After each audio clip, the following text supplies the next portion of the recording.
شكرا الأخ. من طبيعة الحال كان عندنا نهار اجتماع ديال الكتابة الجهوية مع إخوان ديال كتاب الأقاليم،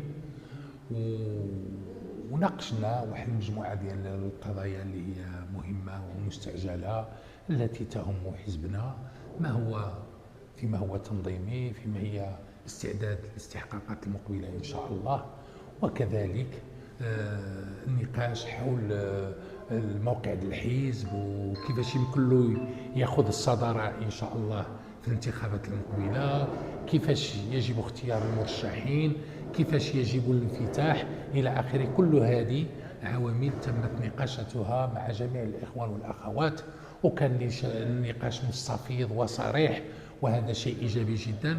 وحضر جميع الأقاليم باستثناء واحد الإقليم اللي كان مع الطريق مقطوعة اللي ما تمكنش، ولكن اتصل بنا هاتفيا وتكلم على الوضع في الإقليم ديالو إلى آخره، وهو مع التصور ديال الإخوان ديال الكتابة الجهوية وكتاب الأقاليم.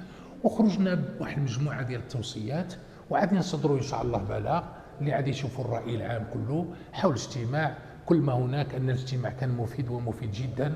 وبالمناسبة كنشكر كل الإخوان ديال كتاب الأقاليم ديال جهة فاس مكناس، وكذلك الأعضاء ديال الجهة اللي لبوا الدعوة وحضروا، وهذا دليل على أنهم عندهم غير على هذا الحزب، وأنهم عندهم خلوا واحد المجموعة ديال الالتزامات ديالهم وجاو الالتزام الحزبي هو الأول.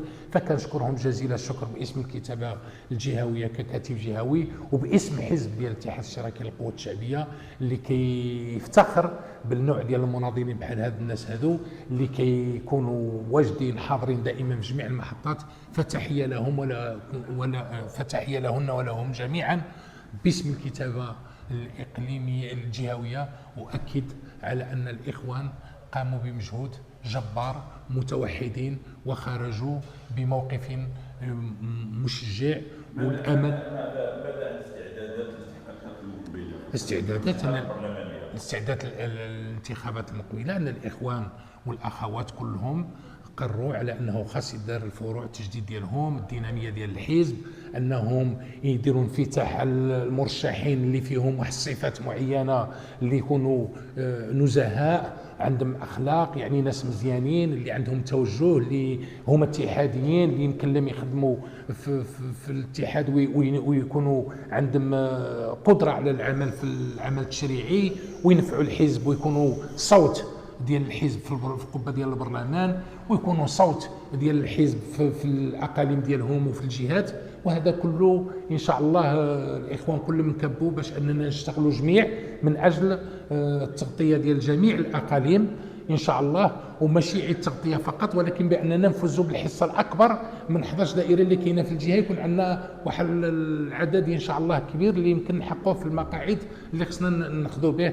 ونتمنوا التوفيق لحزبنا ولشعبنا ولوطننا من أجل هذه البلاد اللي يمكن لها تزيد القدام وتمشي إن شاء الله في واحد المسار اللي كباقي الدول اللي نمشي في التنمية ديالها إن شاء الله، ونكونوا من الدول الصاعدة المهمة إفريقيا وعالميا. فشكرا لك.